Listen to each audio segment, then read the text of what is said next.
तो hello guys, my name is Praveen Kumar and welcome back with another crime story. The case of Jennifer Swett. एक 8 साल की बच्ची जो अचानक रात को करीब 2 बजे के आसपास अपने कमरे से गायब हो जाती है और अगले दिन एक खेत में बिना कपड़ों की एक ऐसी हालत में मिलती है जिसे देखने के बाद आसपास के लोगों का कलेजा भी कांप उठता है। उसके पूरे शरीर से जगह जगह से खून निकल रहा था। उस रात को जो हुआ वो उस बच्ची के लिए इतना भयानक था कि वो उसे 18 साल तक अपने दिमाग से नहीं निकाल पाई। और आखिर उसे चैन तब मिला जब उसने उस आदमी को गिरफ्तार करवाया जिसने उसके साथ गलत किया था। और ये केस दुनिया भर में the case of Jennifer sweat के नाम से जाना जाता है। वो रात उस 8 साल की बच्ची के लिए कितनी भयानक थी उसे आप इस कहानी को सुनने के बाद महसूस कर पाएंगे। तो चलिए कहानी शुरू करते हैं। एक नन्ही सी गुड़िया, एक 8 साल की बच्ची जेनिफर, जिसे दुनियादारी की ठीक से कोई समझ ही नहीं थी, जो कहीं भी जाती तो अपनी माँ के साथ जाती। जेनिफर ने अभी अभी 2nd क्लास को पूरा कर 3rd क्लास में एडमिशन लिया था। वो हमेशा खुश रहती और अपनी माँ से बहुत प्यार करती। अब जैसा कि हर छोटे बच्चों में होता है, उसे भी अंधेरे और अनजान लोगों से डर लगता था। वो हमेशा अपनी माँ के साथ सोती। फिर एक दिन जेनिफर थोड़ी बेचैन लग रही थी। उस रात को उसे नींद नहीं आती। वो सोते हुए बार बार अपनी करवटें बदलती, तो कभी बिस्तर पर खड़ी हो जाती और कूदने लगती, तो कई बार वो अपनी माँ के ऊपर अपने पैर रख देती, तो कई बार उसे लात मारती। अब इस वजह से जेनिफर की जो माँ है वो बार बार नींद से जाग रही थी। वो जेनिफर से कहती है कि क्या हुआ, तुम्हें नींद नहीं आ रही? तो जेनिफर हाँ में सिर हिलाती है। अब जेनिफर ने सोते समय पहले कभी भी इस तरह की हरकतें नहीं की थी, इसीलिए उसकी माँ भी परेशान हो जाती है। वो जेनिफर को सुलाने की कोशिश करती है, लेकिन ना तो जेनिफर को नींद आती और ना ही वो अपनी माँ को सोने देती। जेनिफर की माँ को कल सुबह थोड़ा काम था, इसीलिए उसका जल्दी सोना जरूरी था। अब बहुत कोशिशों के बावजूद जेनिफर को नींद नहीं आती, तो अब थक हार कर जेनिफर की माँ उससे कहती है कि आज रात को तुम मेरे लिए अपने कमरे में सो सकती हो, क्योंकि कल सुबह मुझे काम पर जाना है और अगर तुम इसी तरह परेशान रही मुझे भी नींद नहीं आएगी। अब जेनिफर मान जाती है, बिकॉज उसे भी अच्छा नहीं लगता कि उसकी वजह से उसकी माँ परेशान हो। हालांकि उसे अभी भी अकेले सोने में डर लग रहा था, फिर भी वो अपनी गुड़िया और एक किताब लेकर अपने कमरे में चली जाती है और किताब पढ़ते पढ़ते उसे नींद आ जाती है। अब रात बहुत गहरी हो चुकी थी। अब रात को करीब 2 बजे के आसपास अचानक उसे महसूस होता है कि वो किसी के कंधों पर है और उसे किसी के दौड़ने की आवाज़ आ रही थी। अब इस तरह की हलचल से वो अचानक अपनी आंखें खोलती है, तो वो देखती है कि एक आदमी उसे अपने कंधों पर बिठाकर लगातार दौड़े जा रहा था। अब जिस समय ये सारी वारदात हो रही थी उस समय जेनिफर अचानक नींद से जागी थी। पहले तो उसे कुछ समझ नहीं आता, फिर जैसे ही उसे थोड़ा समझ आने लगता है तो वो चिल्लाने लगती है और रोने लगती। अब गाइज, उस समय रात बहुत हो चुकी थी, इसीलिए कोई भी इंसान, यहाँ तक कि जानवर भी सोया हुआ था। अब जेनिफर अपने आप को उस किडनैपर के हाथों से छुड़ाने की कोशिश करती है, लेकिन किडनैपर उसका मुंह दबाकर उसे कार के अंदर धकेल देता है और वहाँ से चला जाता है। अब अगले दिन जैसे ही सुबह होती है, जेनिफर की माँ उसके लिए ब्रेकफास्ट बनाकर उसके कमरे में उसे जगाने के लिए जाती है, लेकिन वो देखती है कि वो वहाँ नहीं थी। तो जेनिफर की माँ सोचती है कि शायद वो वॉशरूम में गई होगी, लेकिन वॉशरूम का दरवाज़ा भी अंदर की ओर खुला हुआ था। अब उसकी एक नज़र कमरे की खिड़की की ओर जाती है, तो वो देखती है कि कमरे की खिड़की अंदर की ओर खुली हुई थी, जहाँ से कोई भी अंदर बाहर आ जा सकता था। तो वो अब घबरा जाती है और जेनिफर को पूरे घर में खोजने लगती है, लेकिन जेनिफर उसे नहीं मिलती। इसीलिए वो बिना देर किए सीधे पुलिस के पास जाती है और जेनिफर के गायब होने की रिपोर्ट करती है। वो अपने साथ उसका एक फ़ोटो भी ले जाती है। अब पुलिस उस फोटो को आसपास के कई पुलिस स्टेशनों में भेज देती है ताकि अगर किसी को भी जेनिफर के बारे में कोई भी सूचना मिले तो वे पुलिस को बता सके।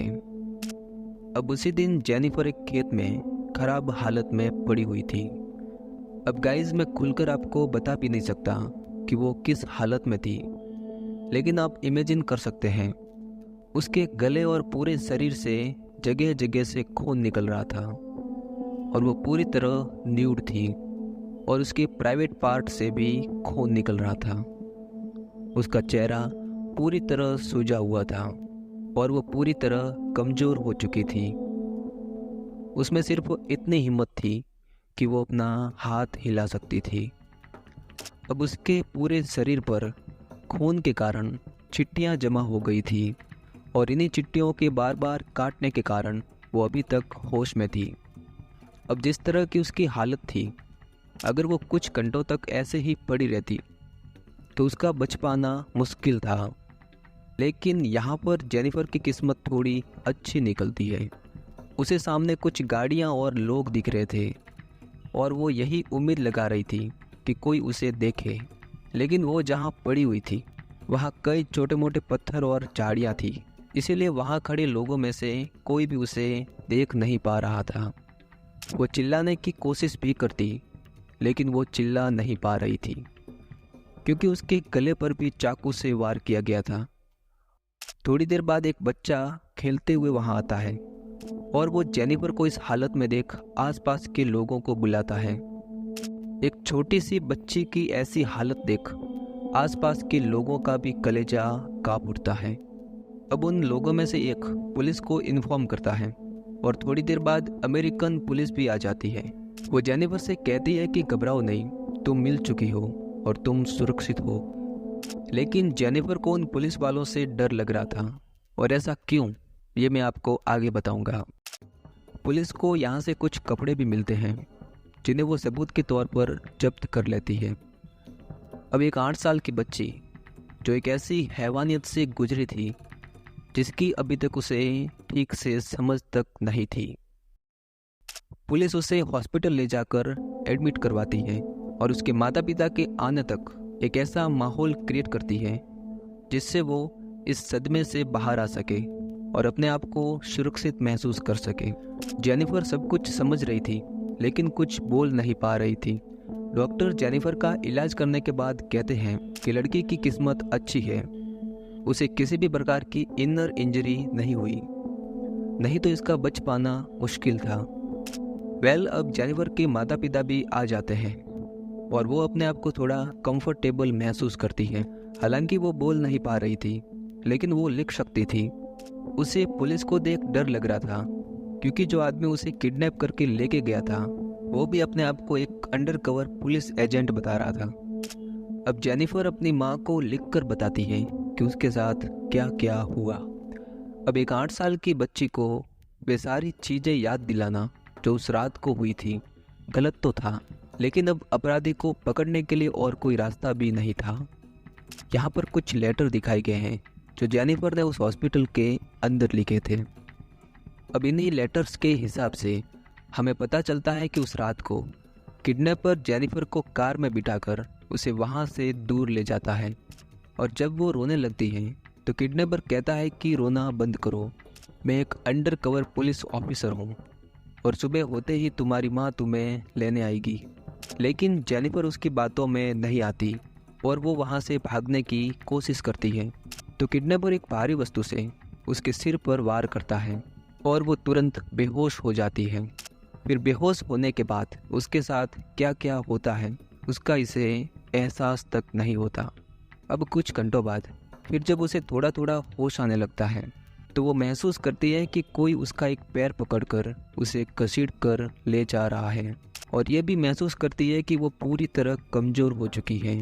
किडनैपर उसे खेत में अकेला छोड़कर वहाँ से जाने लगता है। जेनिफर अपनी माँ को एक और बात कहती है। जब किडनैपर उसे खेत में अकेले छोड़कर जाने लगा तो उसने उसके पैरों की आवाज़ और कार का दरवाज़ा बंद होने की आवाज़ भी सुनी थी। जब डॉक्टर जेनिफर के शरीर का चेकअप करते हैं तो वे देखते हैं कि उसके प्राइवेट पार्ट के साथ किसी ने गलत किया है, क्योंकि वहाँ से खून निकल रहा था। मतलब किसी ने उस बच्ची के साथ रेप किया था। अब दोस्तों, हैवानियत की भी एक सीमा होती है। एक छोटी सी बच्ची के साथ कोई ऐसा कैसे कर सकता है?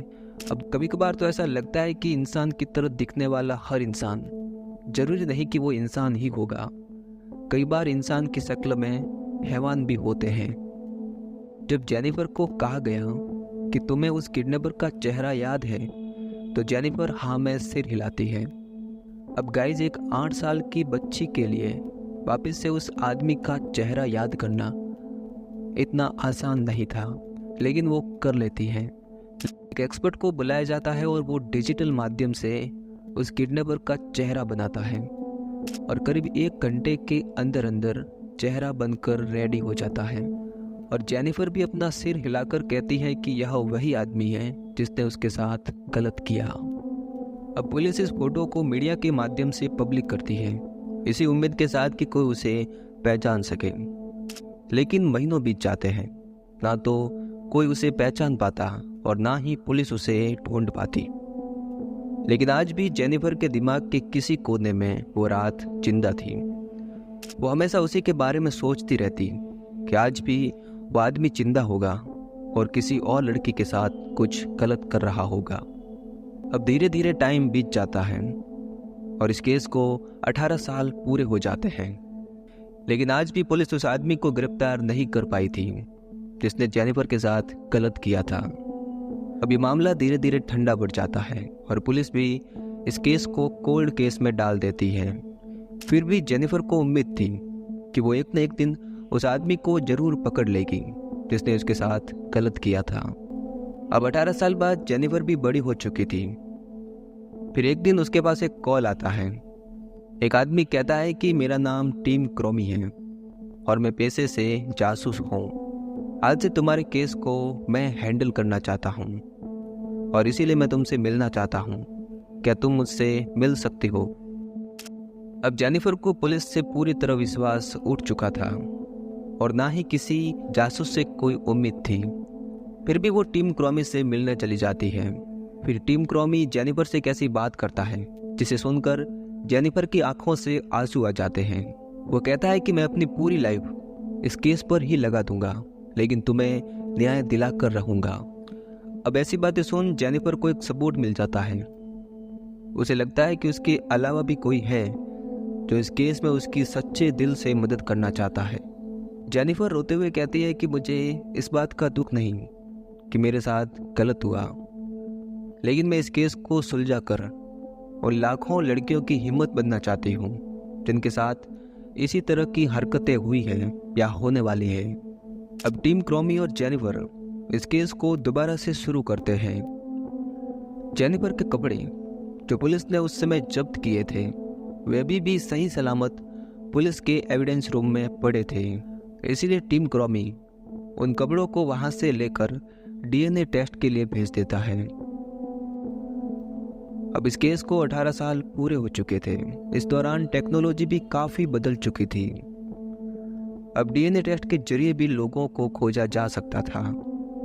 हालांकि टिम क्रॉमी को विश्वास नहीं था कि इन कपड़ों पर अभी भी उस आदमी के डीएनए मौजूद होंगे। फिर भी वो डीएनए रिपोर्ट का वेट करता है। अब ये टेक्नोलॉजी उस समय नई नई आई थी और लोगों को पकड़ने में ज़्यादा इफेक्टिव भी थी, इसीलिए डीएनए टेस्टिंग के लिए ऑलरेडी बहुत ज़्यादा फाइल्स पहले से ही लेबोरेटरी में पड़ी हुई थी।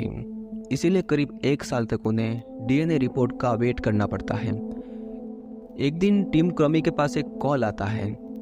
एक आदमी उनसे कहता है कि मैं डीएनए लेबोरेटरी से बोल रहा हूँ और आपने जो कपड़े दिए थे उसकी डीएनए रिपोर्ट आ गई है और ये डीएनए रिपोर्ट एक आदमी से मैच भी करती है। मैंने पूरी जानकारी आपके ईमेल आईडी पर भेज दी है।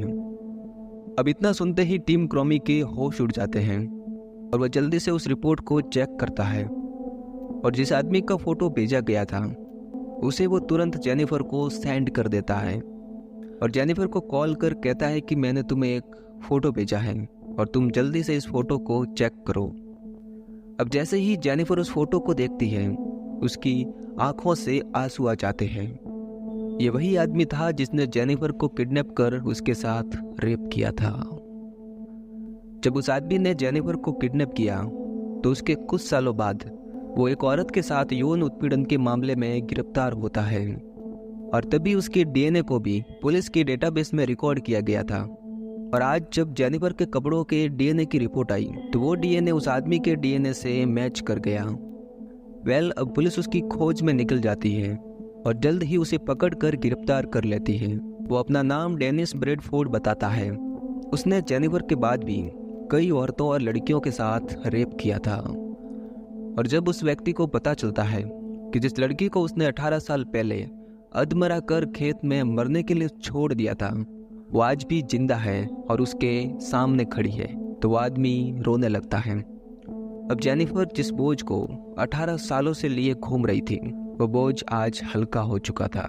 अब एक टाइम के लिए पुलिस ने भी इस केस को छोड़ दिया था, लेकिन जेनिफर ने हिम्मत नहीं हारी और आखिरकार उसने उस आदमी को पकड़वा ही लिया जिसने उसके साथ गलत किया था। अब जेनिफर आज बहुत खुश थी और बाद में जाकर वो शादी भी कर लेती है। हालांकि बचपन में हुई इंजरी के कारण वो नॉर्मल तरीके से माँ नहीं बन सकती थी, इसीलिए विंट्रो फर्टिलाइजेशन के जरिए वो माँ बन पाई और आज उसके 2 बच्चे हैं और वो अपने परिवार के साथ खुश हैं। और इसी के साथ ये कहानी पूरी होती है। तो दोस्तों, कैसी लगी ये कहानी अपनी राय कमेंट में ज़रूर दें और ज़्यादा से ज़्यादा चैनल को सब्सक्राइब करना न भूलें। Thank you.